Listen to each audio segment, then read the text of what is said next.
Hello everyone, আমি শ্রীতমা তোমাদের সবাইকে জানাচ্ছি আমার হেসেলে অনেক অনেক স্বাগত। আজকে আমি তোমাদের জন্য একটু ভিন্ন রকমের ভিন্ন স্বাদের একটা পিঠের রেসিপি নিয়ে এসেছি, যেটা হচ্ছে চিঁড়ের পিঠে। আশা করছি তোমাদের ভালো লাগবে। ভিডিওটা শেষ অবধি দেখার অনুরোধ রইল। তো শুরু করছি ভিডিওটা। আমি পাতলা চিড়ে নিয়ে নিয়েছি, যেটা নর্মাল একদম দোকানে পাওয়া যায়, সেই পাতলা চিড়ে নিয়েছি। চিড়েটাকে খুব ভালো করে আমি ধুয়ে নেব। এতে চিড়েটাতে প্রথমে বেশ খানিকটা আমি জল অ্যাড করে দিচ্ছি, বেশ খানিকটা জল দিয়ে দেবো। তারপর হাতে করে একটুখানি ভালো করে এরকমভাবে রগড়ে রগড়ে একটুখানি ধুয়ে নেব, চিড়েটা যাতে একটুখানি ভালোভাবে নরম হয়ে যায়। তো চিড়েটা দেখো ওপরের যে পাতলা একটা ধুলো মতন থাকে সেইটা ভালোভাবে উঠে গেছে, জলটা নোংরা হয়ে গেছে। তো এবার জলটা ফেলে দেবো, আর এইভাবে হাতে করে চিপে আলাদা করে আমি একটা থালার মধ্যে নিয়ে নেব। আর নয়তো এইভাবে কোনো স্ট্রেনারে বা ঝুড়ির মধ্যে চিড়েটাকে ভালো করে নিয়ে একদম ভালো করে জল ঝরিয়ে নিতে হবে। তো যাতে চিড়েটা একদম পুরোপুরিভাবে শুকনো থাকে, যাতে ডো মাখতে এটাতে সুবিধা হয়। যদি এটাতে জল থাকে পিঠেটা বানাতে একটু অসুবিধা হবে, নরম মতন হয়ে যাবে, সেই জন্য খুব ভালো করে এটা জল ঝরিয়ে নিতে হবে। তো দেখো জল ঝরিয়ে আমি বাটির মধ্যে নিয়ে নিয়েছি। এবার একটা শক্ত মতন হয়ে গেছে, এটা সহজেই দলা পাকিয়ে যাচ্ছে। এবার এটার মধ্যে দিয়ে দেবো নারকেল কোড়া। আমি এখানে হাফ কাপ মতন নারকেল কোড়া দিয়ে দিচ্ছি।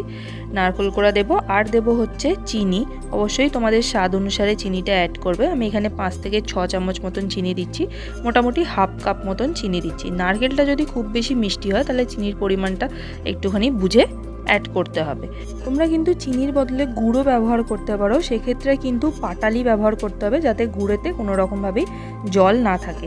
আর 1 চিমটি মতন নুন দিয়ে দেবো, যেহেতু চিঁড়ে সেই জন্য অল্প করে একটুখানি নুন দিতে হবে। এবার এটাকে খুব ভালো করে মেখে নিতে হবে। এটাতে কিন্তু আলাদা করে ময়দা বা চালগুঁড়ি কিচ্ছু অ্যাড করার কোনো প্রয়োজন নেই।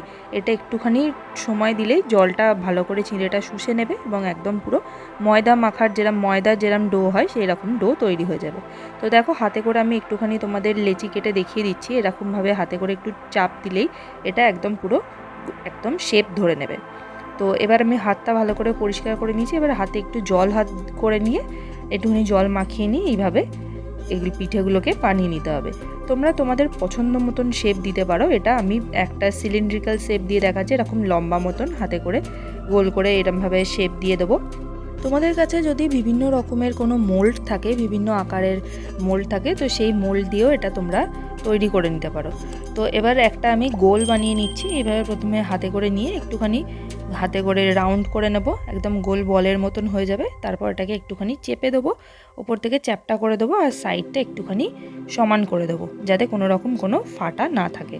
তো এইভাবে সব পিঠেগুলোকে তৈরি করে নিতে হবে। তো চিড়েটাকে কিন্তু খুব ভালো করে জল ঝরিয়ে নিতে হবে, নাহলে কিন্তু এইভাবে শেপ দেওয়া সম্ভব হবে না। তো দেখো আমি সব কটা পিঠে তৈরি করে নিয়েছি, কিছু পিঠের শেপেও গড়ে নিয়েছি, ভেতরে কোনো পুর দিইনি। তোমরা চাইলে কিন্তু ভিতরে নারকেলের স্টাফিং করতে পারো। তো এইভাবে 3 রকম শেপে আমি পিঠেগুলোকে তৈরি করে নিয়েছি। এবার এগুলোকে ফ্রাই করে নেব। তার জন্য আমি এখানে লোহার কড়াই ব্যবহার করছি। লোহার কড়াইয়ের মধ্যে বেশ খানিকটা তেল দিয়ে দিলাম, একদম ডিপ ফ্রাই করব। তো তেলটা খুব ভালো করে গরম হয়ে গেলে আমি একটা একটা করে পিঠে এর মধ্যে ছেড়ে দেবো।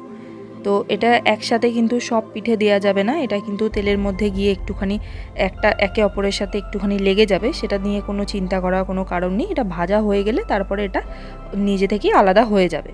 তো এটা খুব সাবধানে এটা উল্টাতে পাল্টাতে হবে। এটা খুবই নরম, একদম ডেলিকেট, সেই জন্য কিন্তু খুব ভালো বারবার এটাতে চালানোর কোনো প্রয়োজন নেই, মানে ভেঙে যাবে। তো একটুখানি হতে দিতে হবে, 1 মিনিট মতন হতে দিতে হবে, যাতে বাইরের কোটিংটা একটুখানি শক্ত হয়ে যায়। তারপর এটাকে খুব ধীরে ধীরে এইভাবে নাড়াতে থাকতে হবে, যাতে চারদিক থেকে ভালোভাবে সমানভাবে ভাজা হয়ে যায়। তো দেখো আমার একদম গোল্ডেন করে ভেজে নিয়েছি এইগুলোকে। আমার পিঠেগুলো কিন্তু দেখো প্রত্যেকটাই একে অপরের সঙ্গে লেগে রয়েছে, এটাতে কোনো চিন্তা করার কোনো কারণ নেই। এটাকে আগে তেল থেকে ভালো করে ছেঁকে তুলে নেবো, তেলটাকে খুব ভালো করে ঝরিয়ে নেব।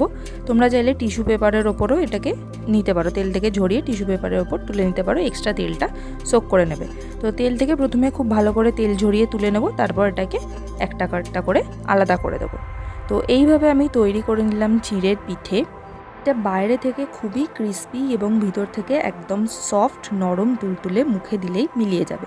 তো তোমাদের যদি এই রেসিপিটা ভালো লেগে থাকে তাহলে প্লিজ একটা লাইক করো, শেয়ার করো, আর চ্যানেলটাকে সাবস্ক্রাইব করতে ভুলো না।